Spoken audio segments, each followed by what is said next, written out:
नमस्कार।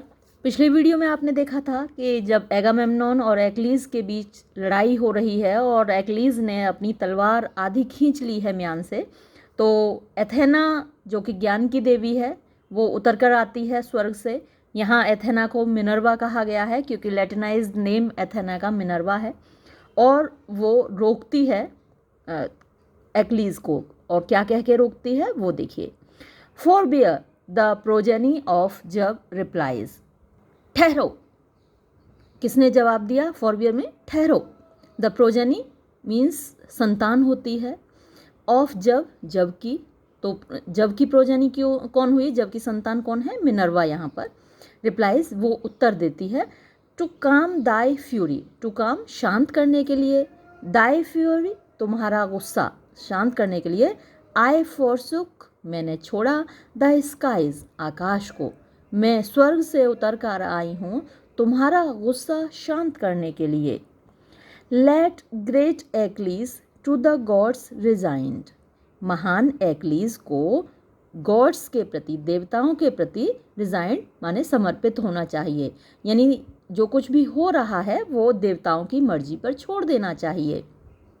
To reason तर्क शक्ति को, यील्ड माने छोड़ दो, the empire over thy mind जो तुम्हारे मस्तिष्क का साम्राज्य है उसे तर्क शक्ति पर छोड़ दो, यानी इंटेलेक्ट से काम लो, रीजन से काम लो, तर्क शक्ति से काम लो।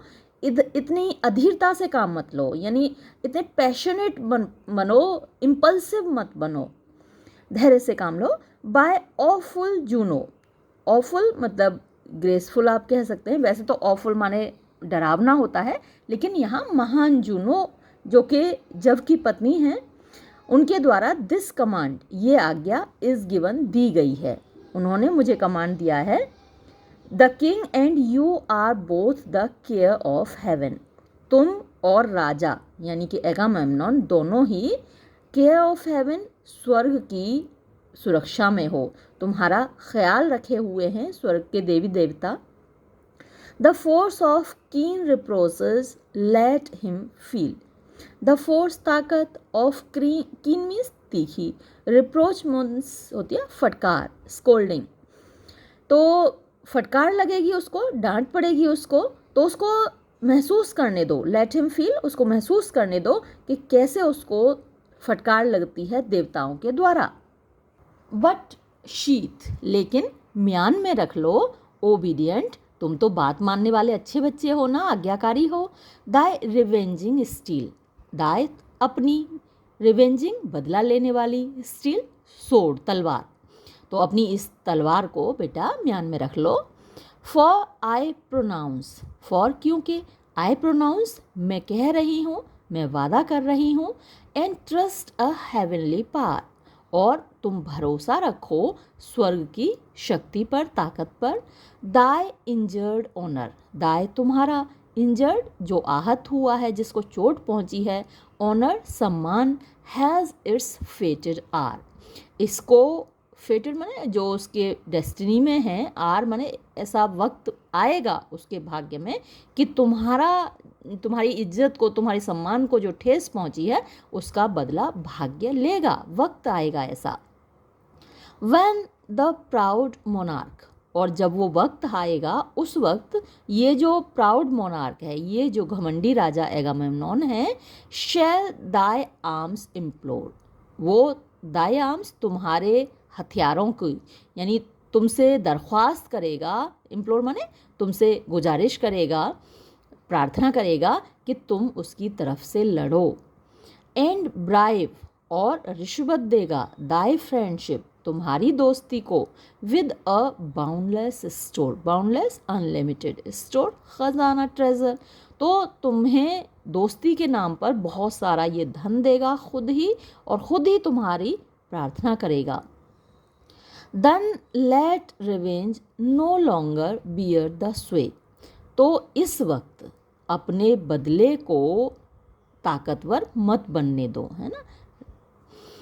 कमांड दाई पैशंस, नियंत्रण रखो अपनी भावनाओं पर, काबू रखो। एंड द गॉड्स ओबे, और देवताओं की आज्ञा का पालन करो। टू हर पेलाइड्स, उससे बोला पेलाइड्स, यानी मिनर्वा को जवाब दिया पेलाइड्स ने, with रिगार्डफुल year, टिज just O goddess I Dai dictates here. क्या जवाब दिया कि विद रिगार्डफुल ईयर, रिगार्ड सम्मान होता है, सम्मान से भरा हुआ, इज्जत से भरा हुआ, ईयर कान, यानी मैं पूरे इज्जत से सम्मान से तुम्हारी बातें सुन रहा हूँ। टिज जस्ट, हाँ ठीक है, ये न्याय संगत है, ओ गॉडेस, हे देवी, आई, मैं, दाई माने तुम्हारे, डिक्टेट्स माने ऑर्डर्स, कमांड्स, हियर सुनो, कि मैं पूरे सम्मान से तुम्हारे कमांड, तुम्हारी आज्ञा को सुन रहा हूँ। हार्ड एज इट इज़, ये मुश्किल तो है। माई वेंजेंस, मेरे बदले की भावना को आई सप्रेस, मैं दबा लूँगा। हालांकि ये मुश्किल है, लेकिन मैं अपने बदले की भावना को दबा दूँगा। Those who revere the gods, reverence सम्मान होता है और ये वर्ब है यहाँ पर। दोज वो लोग, हु जो के, रेवर माने सम्मान करते हैं, इज्जत करते हैं, द गॉड्स देवताओं की, द गॉड्स विल ब्लेस, उनको देवता अपना आशीर्वाद देंगे। ही सेड, उसने कहा, ऑब्जर्वेंट, देखते हुए, ध्यान से देखते हुए, of the blue eyed maid, नीली आँखों वाली उस युवती को। देन, तब, इन द शीथ, म्यान में, रिटर्न्ड, वापस चली गई, द शाइनिंग ब्लेड, चमकती हुई तलवार। द गॉडेस, और जो देवी थी मिनर्वा, स्विफ्ट, तेजी से, टू हाई ओलंपस, ऊंचे पहाड़ ओलंपस पर, फ्लाइज, उड़ गई। तो ओलंपस पर्वत पर देवी देवता रहते हैं यूनान के, वहीं वो उड़ गई। एंड जॉइंस, और फिर वो शामिल हो जाती है, द सेक्रेड सीनेट, पवित्र सभा में, ऑफ द स्काइज, आकाश की, यानी देवताओं की जो पवित्र सभा है उसमें जाकर वो भी शामिल हो जाती है। और अब इतना कह के एथेना तो चली गई आकाश में। एक्लीज अब क्या करता है, देखिए, उसने एथेना का सामने तो अपने खून का घूंट पी लिया गुस्से का, लेकिन गुस्सा उसका अभी शांत नहीं हुआ है। तो देखिए वो आगे क्या करता है। Nor yet the rage his boiling breast forsook, forsake माने पहले भी आ चुका है, फॉरसेक माने छोड़ना होता है, और फॉरसुक सेकंड फॉर्म है, फॉरसेकन थर्ड फॉर्म है। नॉर नाही, यट अभी तक, द रेज गुस्सा, हिज बॉइलिंग ब्रेस्ट उसका उबलता हुआ सीना, फॉरसुक माने छोड़ा, गुस्से ने अभी भी उसका उबलता हुआ सीना नहीं छोड़ा, उसका खून अभी भी खौल रहा था। विच दस रिडबलिंग ऑन द मोनार्क ब्रोक, विच जो के, कौन, गुस्से के लिए आया विच, 10 इस प्रकार, रिडबलिंग माने दो गुना होकर, उसका गुस्सा और दो गुना हो गया। ऑन द मोनार्क, मोनार्क के ऊपर यानी एगामेम्नॉन के ऊपर, ब्रोक माने फट पड़ा। O monster mixed of insolence and fear, thou dog in forehead but in heart a dear.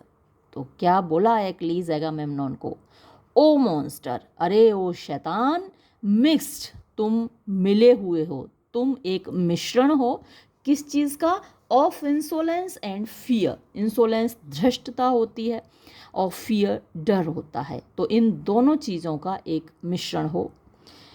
Thou dog in forehead, जो तुम्हारा माथा है या तुम्हारी जो खोपड़ी है वो कुत्ते की है, but in heart a deer, और जो तुम्हारा दिल है वो एक डियर माने हिरन का है। हिरन बड़ा नाजुक सा होता है, डरता है, डर के छुपता रहता है, भागता रहता है, तो दिल तो तुम्हारा डियर का है, इसलिए तुम क्या है, डरते हो, और दिमाग तुम्हारा कुत्ते का है, वो इसीलिए तुम इंसोलेंट हो, धृष्ट हो। When wert thou known in ambushed fights to dare, or nobly face the horrid front of war? मतलब when, कब, वर्ट दाउ नोन, तुम जाने जाते थे, ऐसा कब हुआ कि तुम जाने जाते थे, इन एम्बुश्ड फाइट्स टू डेयर, यानी जब लड़ाइयाँ होती थी, एम्बुश होता है जब घेरा डाल लेते हैं या छुपकर किसी पर अटैक करते हैं, तो ऐसी लड़ाइयों में टू डेयर माने हिम्मत करना, कब तुमने हिम्मत दिखाई, और नोबली फेस या फिर कब तुमने बहादुरी से सामना किया the horrid front of war, जो लड़ाई का मैदान होता है, भयानक लड़ाई का मैदान तुमने कब फेस किया। टिज आस, ये तो हमारे हिस्से में आता है, ये तो हमारा काम होता है। The chance of fighting fields to try, यानी जो लड़ाई के मैदान हैं उनमें अपने आप को साबित करना, उनमें मुकाबला करना, ये तो हमारा काम होता है। Thine to look on and bid the valiant die, तुम्हारा काम क्या है, दाइन माने तुम्हारा, टू लुक ऑन केवल देखना, एंड बिड और आज्ञा देना, द वेलियंट बहादुर लोगों को, डाई मर जाने का। तो तुम तो केवल बहादुर लोगों को आज्ञा देते हो कि जाओ सामने जाके युद्ध के मैदान में लड़ो और मरो। So much it is safer through the camp to go and rob a subject then डेस्पॉइल अ फो, यानी जो तुम करते हो वो तो सुरक्षित है ना। So much it is safer, ये ज़्यादा सुरक्षित है, through the camp to go, कि कैंप में से होकर जाओ, एंड रॉब अ सब्जेक्ट, और जो तुम्हारी प्रजा है, सब्जेक्ट है, उसको रॉब करो, उसको लूट लो, उससे चीज़ें छीन लो, देन बजाय इसके डेस्पॉइल अ फो, डेस्पॉइल माने भी रॉब करना होता है, प्लंडर लूटना, अफो दुश्मन, तो दुश्मन को जाकर लूटने से बेहतर है कि अपनी प्रजा को लूट लो। इतनी हिम्मत तो तुम्हें है नहीं कि जाके किसी दुश्मन पे अटैक करो और उसको लूटो, दुश्मन को अटैक हम करें, उसको लूट कर हम लाएं और हमको तुम लूट लो, ये तुम्हारा काम है। Scourge of thy people violent and base sent in जब्स anger on a slavish race.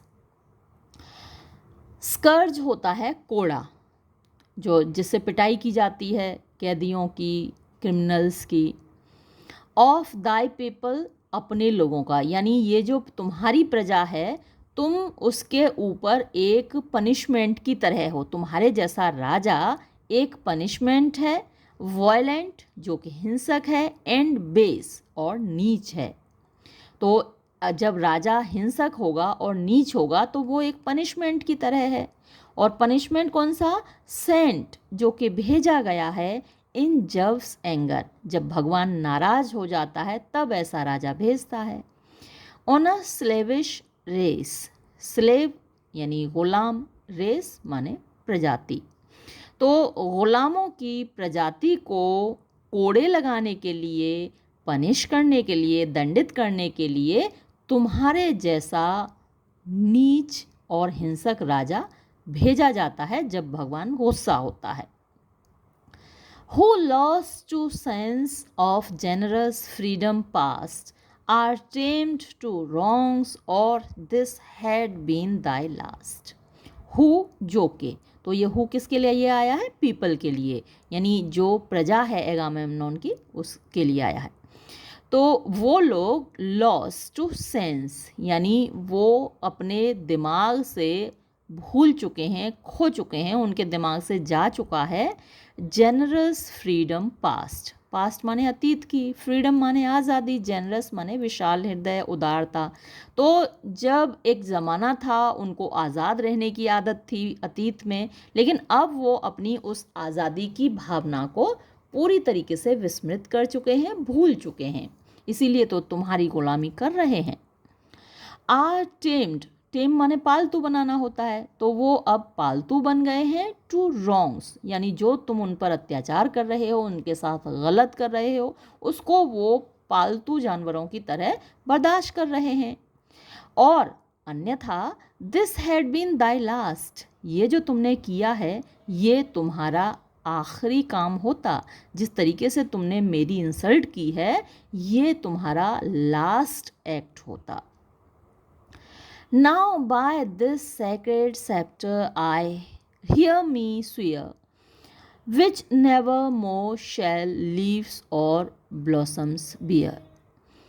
Now अब by this sacred scepter, ये जो पवित्र राजदंड है, hear me swear, मुझे कसम खाते हुए सुनो, which never more shall leaves और ब्लॉसम्स बियर, विच जो के नेवर मोर अब कभी नहीं, शेल लीव्स पत्तियाँ और ब्लॉसम्स माने फूल, बियर माने इस पर उगेंगे, इस डंडे पर अब कभी पत्तियाँ और फूल नहीं पैदा होंगे, तो इस डंडे की मैं कसम खाता हूँ।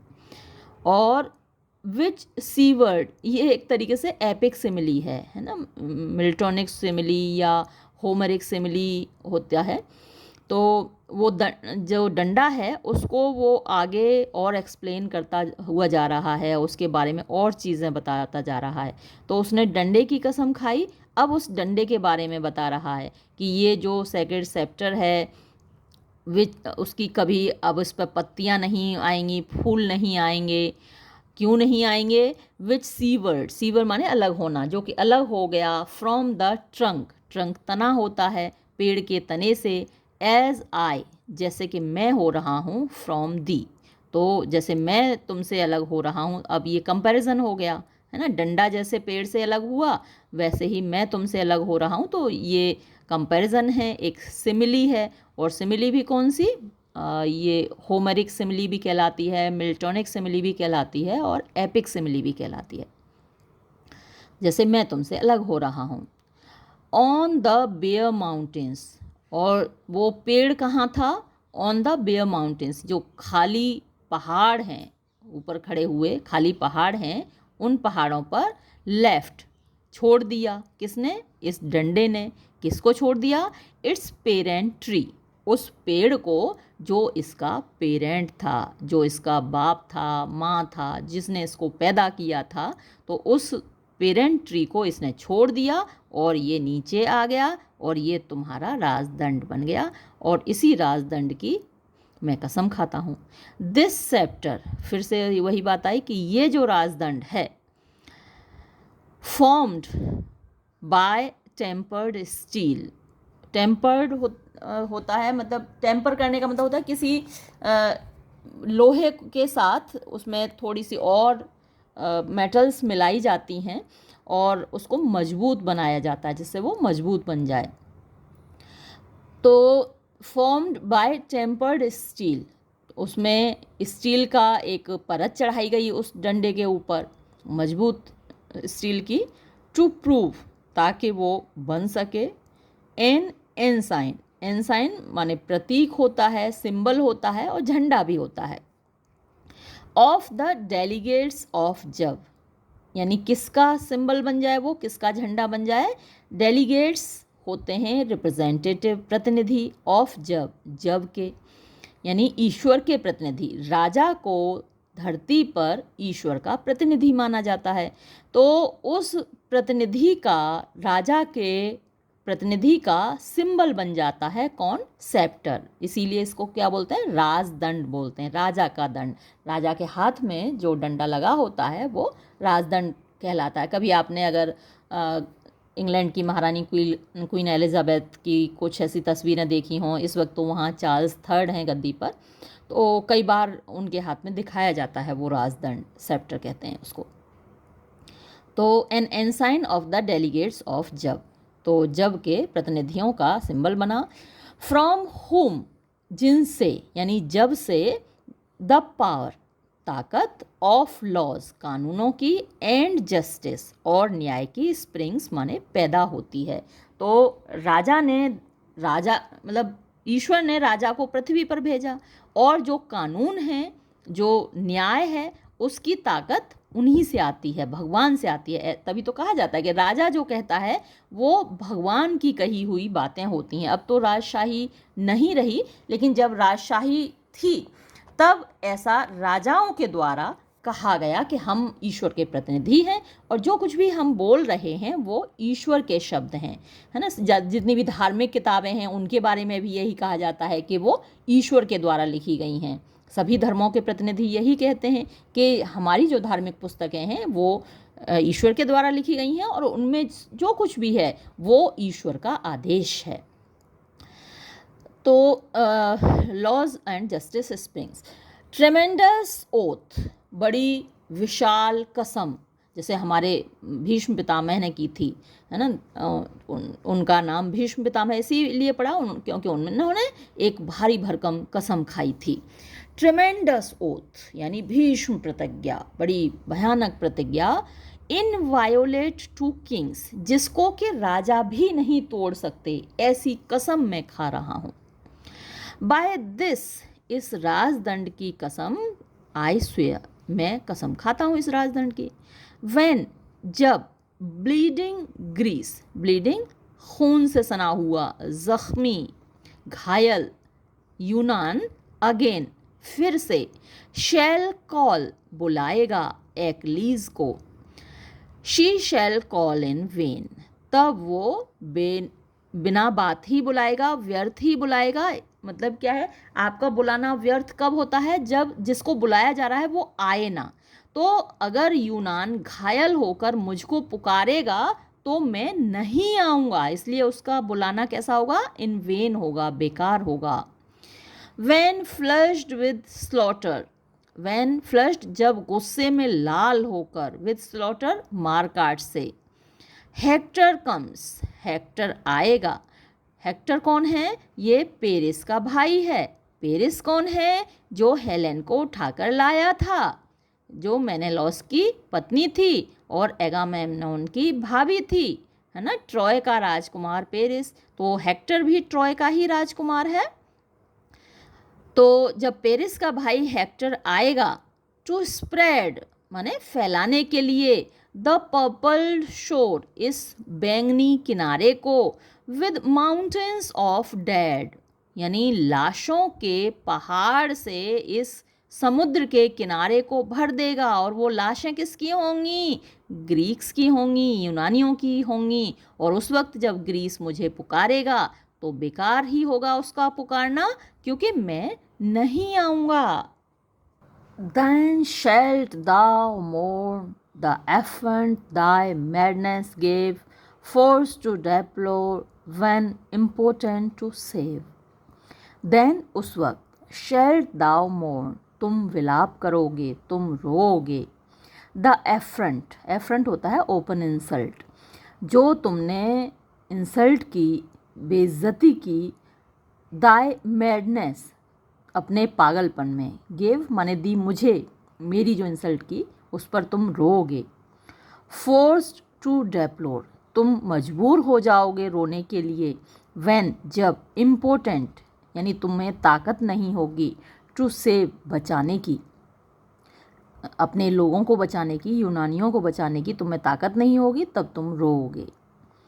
Then rage in bitterness of soul, तब तुम गुस्सा करोगे अपने आप से, बिटरनेस कड़वाहट होगी, सोल माने तुम्हारी आत्मा में, अपने आप से तुम्हें कड़वाहट महसूस होगी। टू नो, ये जानकर, दिस एक्ट कि तुम्हारे इस काम ने, हैज़ मेड बना दिया है, द ब्रेवेस्ट ग्रीक सबसे बहादुर यूनानी को, दाई फो तुम्हारा दुश्मन। यानी द ब्रेवेस्ट ग्रीक कौन हुआ, वो खुद को कह रहा है, एक्लीज को। तो सबसे बहादुर एक्लीज को तुम्हारा दुश्मन बना दिया तुम्हारे इस काम ने, ये जानकर तुम अपने आप से नाराज़ होगे और रोओगे, पछताओगे इस बात पर।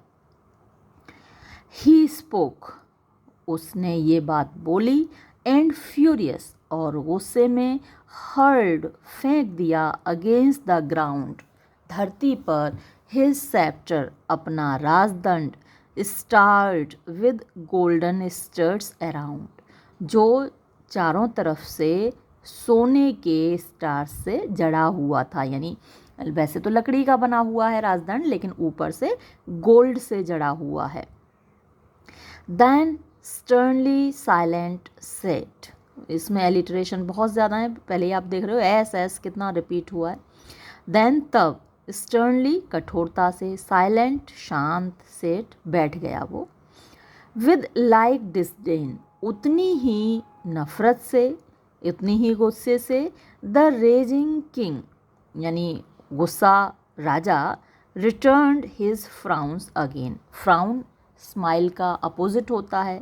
तो जितने गुस्से से एक्लीज देख रहा है एगामेमनॉन को, उतने ही गुस्से से एगामेमनॉन एक्लीज को देख रहा है, तो एक दूसरे के फ्राउन्स को रिटर्न कर रहे हैं।